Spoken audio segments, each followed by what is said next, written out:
Olá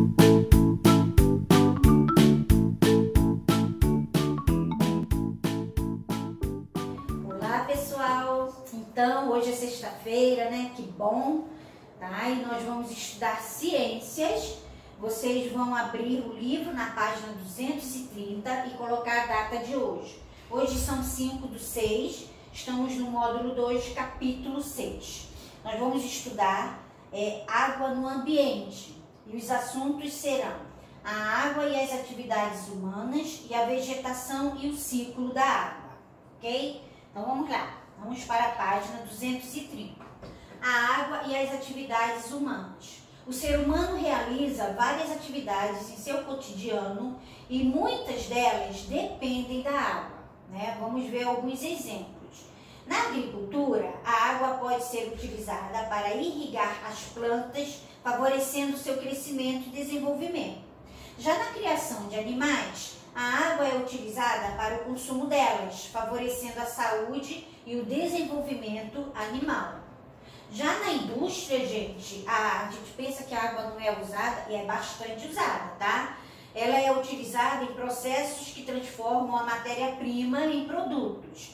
E o ser humano, né, nós também o ser humano também utiliza a água para gerar energia elétrica em usinas hidrelétricas. Nesse tipo de usina, o movimento da água gira as turbinas que acionam os geradores elétricos.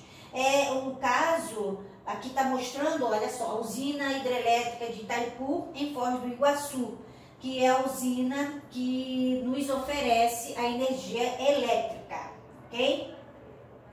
Bom, algumas atividades humanas, como a pesca e o transporte, dependem de cursos de água sem consumir esse recurso diretamente.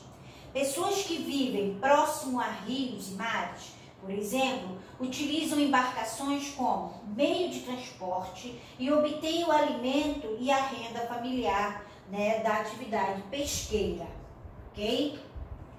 Bom, aqui tem o barco transportando pessoas no Rio Amazonas, próximo a Santarém, lá no Pará, na região norte, né? E pescadores de camarão na praia do Boqueirão, em Japaratinga, Alagoas. Ai, gente, é muito linda essa praia aqui, eu já fui lá, tá? É belíssima, meu Deus do céu, não tem nem... É muito, muito bonita mesmo. Em nosso dia a dia, utilizamos a água para o consumo e para realizar atividades como escovar os dentes, tomar banho e cozinhar os alimentos. Essa água, gente, deve ser potável, tá? Ou seja, deve apresentar características adequadas para que não prejudique a saúde do ser humano, tá? Então vamos lá. Agora nós vamos ler as manchetes a seguir e vamos analisá-las. Produção, deixa eu ver aqui,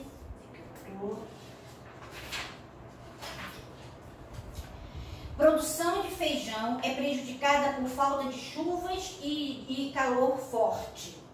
Falta de chuva prejudica a captação de água e abastecimento em Ribeirão Bonito, em São Paulo. O que acontece, gente? Olha só. A falta de chuva, ela prejudica tanto na produção de alimentos como no abastecimento de água em nossa casa. Vamos ver como isso funciona, tá? O ciclo hidrológico influencia diversas atividades humanas. Dessa maneira, alterações que ocorrem no ciclo da água podem prejudicar essas atividades, como mostrado aqui nas manchetes. É o que eu falei para vocês.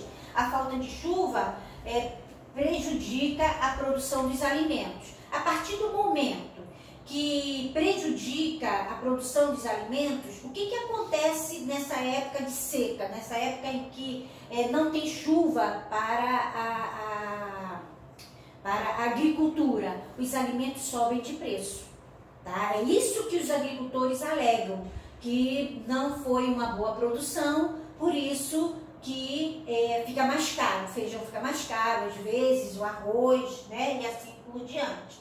E também a falta de chuva prejudica a captação de água e abastecimento. E aí os reservatórios ficam mais secos. Então a luz nessa época ela fica mais cara e a água ela fica mais racionada, tá? Em algumas cidades há um racionamento da água. A gente tem que economizar mais. Na verdade, a gente tem que economizar a água o tempo todo, porque a água é um bem que é necessário para as nossas vidas. Então a gente tem que economizar. A água ela não é para ser desperdiçada, ok? Bom, e aí o que acontece, né? Como eu falei para vocês, a escassez de chuva, por exemplo, pode comprometer o desenvolvimento e a reprodução das plantas. Pode causar morte dos animais também, reduzindo assim a produção de alimentos para a população, como eu já falei para vocês. Se reduz a produção de alimento, né, a gente passa a comprar esse alimento mais caro, tá? Então vamos lá. Bom, vimos que a água da chuva reabastece reservatórios como os rios, tá? Durante os períodos de seca, geralmente o nível de água de alguns reservatórios diminui, prejudicando a captação e a distribuição da água para a população. A água utilizada nas usinas hidrelétricas também é proveniente de reservatórios de água abastecidos pelas chuvas. O baixo nível de água nos rios durante o período de seca também pode prejudicar a pesca e a navegação. E temos aqui um exemplo, olha só. Isso aqui são tanques-redes usados na criação de peixes em um lago durante o período de seca. E ele está, né, descoberto, porque na época de cheia ele fica submerso, tá? E aqui, gente, é um barco encalhado. Isso aqui era o rio, que é o rio que vocês conhecem, né? Que é o Solimões, que fica na Amazonas, né? No Amazonas, quer dizer. E ele aqui está encalhado, ó. Por quê? Porque está na época de seca, da seca, ok? Então, dessa maneira, gente, a falta de chuva, né, pode reduzir, como eu falei, o volume de água nos reservatórios e prejudica também a geração de energia elétrica, ok? Bom, agora a vegetação e o ciclo de água. Vamos lá. Observe essa imagem aqui ao lado, olha só. Desmatamento e uma área pequena de floresta. O que a nuvem faz? Ela se concentra só aqui. Então isso significa, gente, que chove só aqui. Essa parte daqui não chove. É por isso que às vezes tem lugar que chove e tem lugar que não chove. Então a chuva, ela acontece mais onde tem área verde, tá? As plantas, assim como outros seres vivos, participam do ciclo hidrológico. Além de absorver água do ambiente, elas liberam vapor de água por meio da respiração e da transpiração. Então as plantas, né, a vegetação, a mata lá na Amazônia, o que acontece? Elas absorvem água liberando o quê? Através da respiração dela. Se pegar uma planta, gente, vê que ela está sempre suada, tá? É ela respirando. Quando ela respira, né? Ela respira, é ela transpirando. E aí, isso acontece pelo meio da fotossíntese. As plantas, elas absorvem o gás carbônico e liberam o nosso querido gás oxigênio, né? Que nós precisamos do oxigênio para respirar, para viver. Então a vegetação também influencia o ciclo hidrológico de outras maneiras. As raízes das plantas, gente,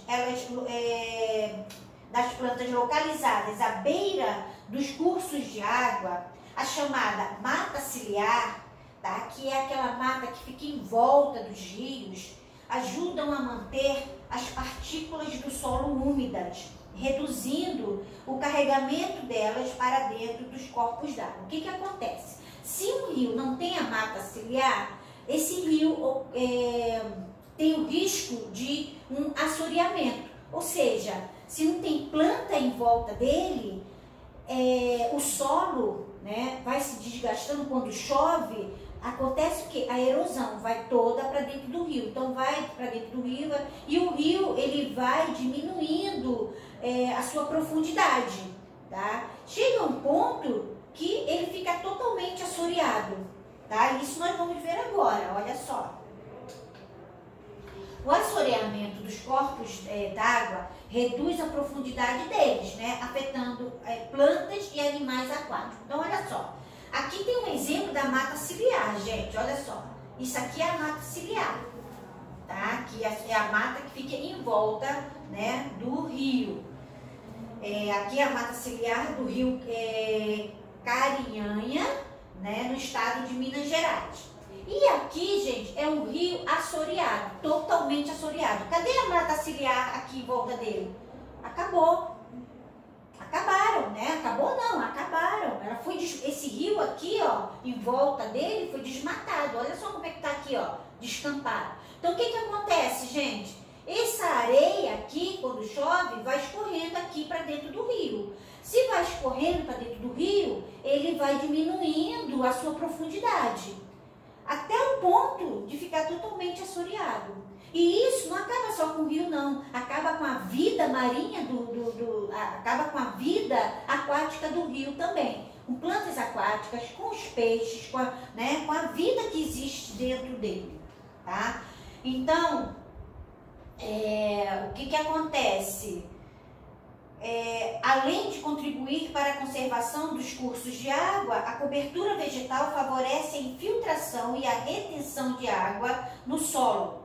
A retirada da cobertura vegetal diminui a capacidade do solo de absorver e reter água, o que torna mais seco e, consequentemente, prejudicando o abastecimento dos reservatórios de água subterrânea, tá, gente? Bom, o que acontece? Vamos então. Aqui, olha só, tá mostrando, gente, antes de falar sobre isso aqui, eu vou ler aqui uma coisa que é bem importante. Além de cobrir para a conservação dos cursos de água, a cobertura vegetal favorece a infiltração e a retenção de água. Quando não tem, o que acontece com esse solo, gente? A chuva vai cair aqui a água e ela vai escorrer, ela não vai ser absorvida pelo solo. Por quê? Porque está muito seco. A partir do momento que a chuva, quando cai aqui, esse solo não consegue absorver, os rios e os reservatórios, as nascentes ficam prejudicadas. Porque quando há uma vegetação em que a água da chuva cai, né, e esse solo absorve, vai para onde? Vai para o leito dos rios, vai para as nascentes. E quando acontece isso daqui, a água cai aqui e vai escorrendo, vai procurando um lugar para ir. Quando chega, vai para onde? Vai para os rios, tá? Esse solo aqui, seco, né, ele vai para os rios e vai assoreando o rio, tá bom? Então, gente, por isso que é importante a preservação das nossas florestas. Cada vez mais é importante a preservação da Amazônia, porque é através da floresta, tá, que a gente vai ter uma qualidade melhor de água, a gente vai ter mais água, a gente vai ter mais oxigênio e a gente vai ter mais chuva, tá bom? Por hoje é só. Beijo para vocês, um bom final de semana, tá? Façam as atividades que a gente vai corrigir e um bom descanso. Beijos!